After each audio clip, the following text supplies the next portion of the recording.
छोटा सा गांव है। इस छोटे से गांव में एक ऐसी अजीब सी दुर्घटना, भूतिया घटना घटी, जिसको सुनने के बाद आप अगली बार से कभी भी पानी पूरी खाने की हिम्मत नहीं जुटा पाएंगे बराबर से। जी हाँ, वही गोलगप्पे, वही गुपचुप, जिसे आप बड़ी शौक से अब तक खाते थे। सच बता रहा हूँ, उस घटना की कहानी सुनने के बाद आपके मन में एक डर बैठ जाएगा। क्या हुआ, स्टार्टिंग से सुनो। इस गांव में एक राजू नाम का पानी पूरी वाला आता था। ये सभी पानी पूरी वालों से बहुत अलग था। जनरली पानी पूरी वाले जो होते हैं, छोटे गांव की मैं बात कर रहा हूँ, शहरों में तो ऐसा नहीं होता है, लेकिन छोटे गांव में लोग अपना ठेला लेके चलते हैं और पानी पूरी, तीखी तीखी पानी पूरी, गोलगप्पे ऐसे चिल्लाते हुए चलते कि जो भी घर के अंदर अपने काम वाम में व्यस्त हो, इनकी आवाज़ सुन के बाहर आ जाएं और बढ़िया से पानी पूरी खाएं और उनका थोड़ा बिजनेस बढ़ाएं। ये राजू जो था वो थोड़ा डिफरेंट था। आता था दूसरे गांव से और गांव के बाहर की तरफ, इस गांव के बाहर की तरफ एक हाईवे जैसी सड़क थी। उस सड़क के किनारे अपना ठेला लगा के खड़े हो जाता था। आउटर एरिया था और उसका इतना अच्छा टेस्ट था ना पानी पूरी का कि लोग वहाँ पर, मतलब अपने गांव घर से दूर आकर, मतलब नॉर्मल गांव से वो अप्रॉक्स 2 किलोमीटर की दूरी पर लगाता था ठेला, वहाँ पर आकर उसको खाते थे।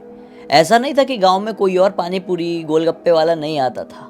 अरे बहुत आते थे, दिन में 4-5 की फेरी लग जाती थी, लेकिन लोग खाते ही नहीं थे। इंतज़ार करते थे कि कब शाम के 7 बजेंगे और राजू अपना ठेला लेके हाईवे के उस पॉइंट में पहुंचेगा पानी पूरी बेचने के लिए। वो आता था और लोगों की भीड़ लग जाती थी। लोगों का मानना था कि राजू की पानी पूरी खाओ तो साला कुछ तो उसमें अलग बात है। मतलब टेस्ट तो बहुत होता ही है, बहुत ही अच्छा होता है, लेकिन उसको खाकर सो ना उसकी पानी पूरी तो बहुत अच्छे अच्छे सपने आते हैं। मतलब जो भी आप सोचोगे, मतलब मान लो मैंने ये सोचा कि यार मैं ये काम कर रहा हूँ XYZ काम, और मैं वो सोचते हुए उसकी पानी पूरी खाऊंगा और फिर घर पे आके मस्त से सो जाऊंगा, तो उस रात मुझे वही सपना आएगा जो मैं सोचते हुए पानी पूरी खा रहा था। और ऐसा एक दो के साथ नहीं, लगभग सबके साथ होता था। इसलिए उसकी पानी पूरी का एक अलग ही क्रेज था। वो बहुत खुश मिजाज आदमी भी था। मतलब लोगों के साथ बहुत ही प्यार से और एकदम स्माइली फेस के साथ बात करता था। और एक बिजनेस में किसी का व्यवहार बहुत ज़्यादा इंपॉर्टेंट होता है, इसलिए इसकी ज़्यादा थोड़ा बिजनेस था जो चल रहा था। और सपने वाला क्या मैटर था नहीं मालूम। इन्हीं सारी चीज़ों के बीच में एक और बड़ी ही वियर्ड सी, विचित्र सी चीज़ थी कि जो अपना राजू था ना, नॉर्मली 7 बजे आता था और जैसे ही 11:55 होते थे वो जल्दी जल्दी जल्दी जल्दी, चाहे जितने भी ग्राहक खड़े रहें, अपना पैकअप करने लगता था कि मुझे निकलना है, चलो चलो चलो। और किसी की भी पानी पूरी कितनी भी बाकी रहेगी, वो 11:55 के बाद किसी को भी कुछ भी नहीं देता था। और 12 में कांटा छूने से पहले, समय का 12 में कांटा छूने से पहले वो अपना ठेला लेके घबराहट में निकल जाया करता था। अजीब बात इसके साथ एक और थी, बहुत अजीब, कि वो ना बहुत ज़्यादा डरने लगता था। जैसे ही 11:30 से ऊपर का समय हुआ रात का, उसके सामने भले ही 20 लोग क्यों ना खड़े हो पानी पूरी खाने के लिए, उसके चेहरे में घबराहट, डर, पसीना कोई भी देख सकता था। उसे देखकर ऐसा लगता था कि ये बहुत अनकंफर्टेबल हो रहा है। और 11:55 होते होते तक तो वो अपना हाथ वाथ धो लिया, सब पैक कर लिया, और लोगों के पैसे लेना भी बाकी रहेगा ना, मतलब वो पैसे नहीं लेता था। नहीं, 11:55 के बाद कोई बिजनेस नहीं होगा और वो यहाँ से निकल जाएगा। ऐसा क्यों था, गांव के लोगों को समझ में नहीं आता था। खैर जो भी था, इसके बिजनेस को बड़ा फ़ायदा दे रहा था, क्योंकि गांव में इसके चर्चे थे। और सिर्फ इस गांव में नहीं, दूर दराज से, विदेशा से भी लोग, मतलब शहर है विदेशा, तो वहाँ पे ना जाने कितने पानी पूरी वाले होते होंगे, ना जाने कितने किस्से होते होंगे एक शहर में, लेकिन वहाँ से भी लोग राजू की पानी पूरी खाने के लिए ज़रूर आया करते थे। एक दिन की बात है, बारिश का मौसम था। राजू के पास एक बड़ा सा छाता हुआ करता था। वो अपने पानी पूरी के ठेले के ऊपर उस छाते को खोल दिया करता था, ताकि कभी बारिश वारिश हो जाए तो ये इनिशियली बच पाए, और फिर ज़्यादा बढ़ जाएगी तो सब पैकअप करके घर भागेगा। तो बारिश का मौसम था और भीनी भीनी सी बारिश हो ही रही थी। रात के तकरीबन 11:30 बज रहे थे और इसको घबराहट से शुरू हो गई थी कि मुझे जाना है जाना है। भीनी भीनी बारिश थी, इसलिए आज कोई भी ग्राहक नहीं आया था। राजू की बदकिस्मती ही समझ लो, लिटरली कोई भी नहीं। तूफान एक अच्छा खासा चल रहा है।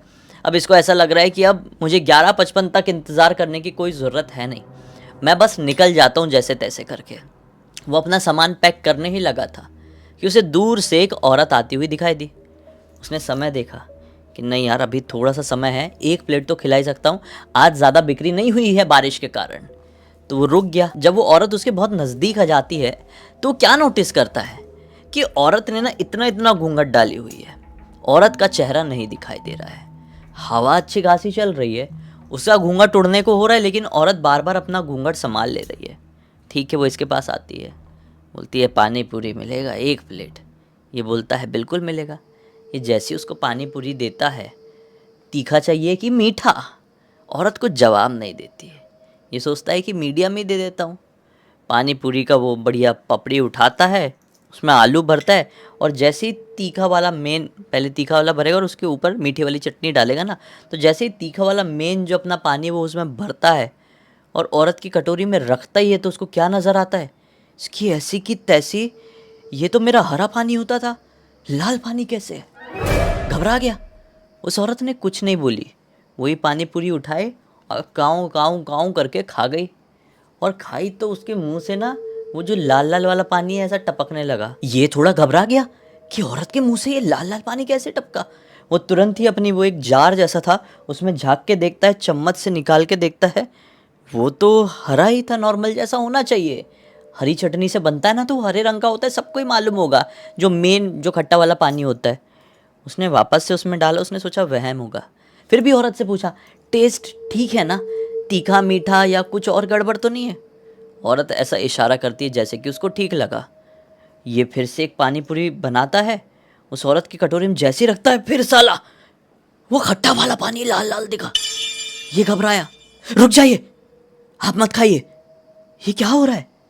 मैं खट्टा वाला पानी आपको दे रहा हूँ, निकाल रहा हूँ तो हरा है, आपकी कटोरी में जाते से ही वो लाल हो जा रहा है। माफ़ कीजिए, मुझे समझ में नहीं आ रहा ये सब कुछ कैसे हो रहा है। क्या हो गया?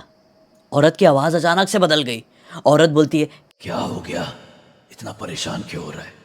जिसको जो पसंद होता है वही मिलता है। मुझे खून पसंद है, खून मिल रहा है। तुझे कोई परेशानी है? जैसे उसने ये बात बोली वो घबरा गया, जोर से पीछे हट गया, गिरने जैसे हो गया। जिस तरीके से उसने बोली ना, आसपास कुछ पक्षी थे पेड़ वेड़ में बैठे रहे होंगे, वो चिल्ला के भागने लगे इधर उधर। जोरों की बिजली कड़कने लगी, मौसम का मिजाज और भी ज्यादा बदल गया और हवा इतनी तेज चली कि उसका घूंघट उसके सर से उड़ गया। उसके चेहरे को देखकर मानो अपने राजू की सांसें वहीं पर थम गई। उसकी जो आंखें थी उससे काला काला पानी बह रहा था। उसकी आंखों की पुतलियां थी ही नहीं, आंखें पूरी तरीके से काली थी। उसके जो दांत थे जैसे कि वैम्पायर्स के होते हैं, पिशाचों के होते हैं, वैसे लंबे लंबे नुकीले, और यहाँ पे इतनी भयानक चोट का निशान कि मानो कुचल गया हो, यहाँ से कुचला हो, और इतने भयानक तरीके से कुचला हुआ दिख रहा था कि जिस किसी का कुचला होगा वो जिंदा रह ही नहीं सकता। लेकिन ये औरत तो यहाँ पर पानी पूरी खा रही थी और उसने बोली कि मुझे खून पसंद है तो खून ही मिलेगा ना। इसलिए उसकी सांसें वहीं पर रुक गई। उसको समझ में नहीं आया कि मैं क्या रिएक्ट करूं। उससे पहले ही उसने वो कटोरी पे की पानी पूरी की और धीमे धीमे करके राजू की तरफ कदम बढ़ाई। तू खुद उस डर में आज तक जी रहा है जो तूने उस रात देखा था मेरी आंखों में। राजू को ठीक 5 साल पहले की झलके अपनी आंखों के सामने नाचती हुई दिखाई देने लगी। ठीक 5 साल पहले राजू पहली बार इस पॉइंट में अपना ठेला लेकर आया था। डिसाइड किया था कि रात भर यहाँ पर अपना ठेला लेकर खड़े रहूँगा। पता नहीं कौन सा जोश आया था, शायद उसकी थिंकिंग ये थी कि यहाँ से ट्रक वक वाले कोई क्रॉस होते होंगे, राहगीर वगैरह, वो खाएंगे, बस वाले रुकेंगे तो खाएंगे। इस चक्कर में राजू ना थोड़ा दिमाग से, शुरू से लोग बोलते थे कि थोड़ा सा डिफरेंट है, वो नॉर्मल जैसा बिहेव नहीं करता है। कई बार वो अजीब सी बात करता था, कई बार अजीब सी उसकी थिंकिंग थी, ऐसा लोगों का मानना था। लेकिन बहुत खुश मिजाज था, बहुत टेस्टी पानी पूरी बनाता था, इसलिए इसके चर्चे थे और इसके पास लोग बहुत आते थे। खैर 5 साल पहले राजू इसी पॉइंट में अपनी पानी पूरी लेकर आया था और अपना काम थोड़ा बहुत चलाया था उस दिन, और उस रात को सोचा था कि पूरी रात यहाँ पर लेकर खड़े रहूँगा। और 12 बजे एग्जैक्टली एक बहुत तेज रफ्तार से ट्रक आया और एक औरत जिसके पास से पानी पूरी खा के जा रही थी अपने गांव की तरफ। ऐसे कई बार होता है ना कि घूमने फिरने के लिए लोग निकल जाते हैं खाना वाना खा के, तो ये औरत को पता चला रहा होगा कि वहाँ पे आज कोई पानी पूरी वाला आया है, तो वो अपने पति के साथ पानी पूरी खाने के लिए आई थी और वो लौट ही रही थी। बहुत तेज़ रफ्तार से एक ट्रक आया और औरत को ढांढने से एकदम चढ़ा दिया, और साथ ही साथ उसके पति को भी बहुत बुरी ठोकर मारा था। तो पति ऑन द स्पॉट बेहोश हो गया था, और औरत का सर वहाँ पे मतलब ऐसा एकदम, मैं कैसे बोलूँ, एकदम कुचलने जैसे सिचुएशन में हो गया था। औरत थोड़ा सा छटपटाई थी और वहीं पर उसकी सांसें थम गई थी, और उसका पति भी तड़प रहा था। राजू ने सोचा मुझे क्या करना है भाई, ये कौन है कौन नहीं, मैं अपना ठेला लेके निकलता हूँ। वो अपना ठेला पकड़ा और वहाँ से निकल गया।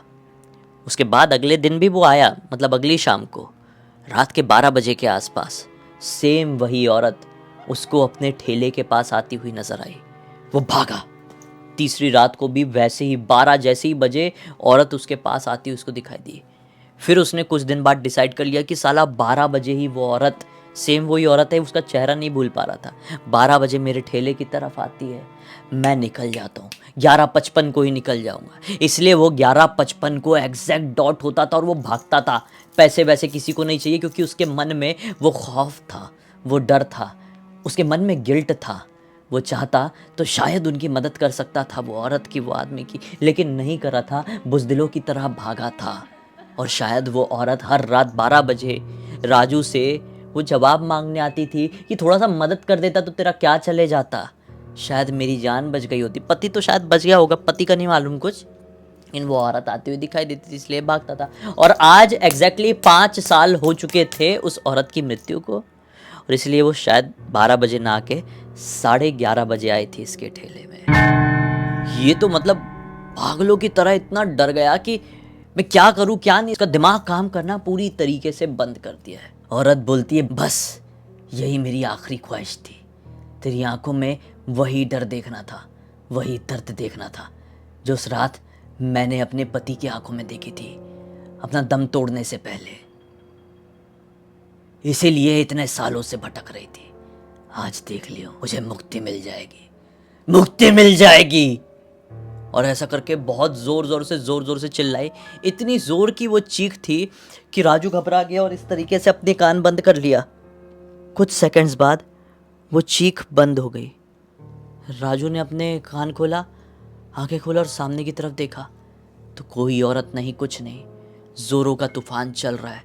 उसने बोला इसकी ऐसी की तैसी निकलता हूँ, अपना सब कुछ पैक किया और वहाँ से निकला। और उस दिन के बाद से कसम खा लिया कि इस पॉइंट में मैं ठेला नहीं लगाऊंगा।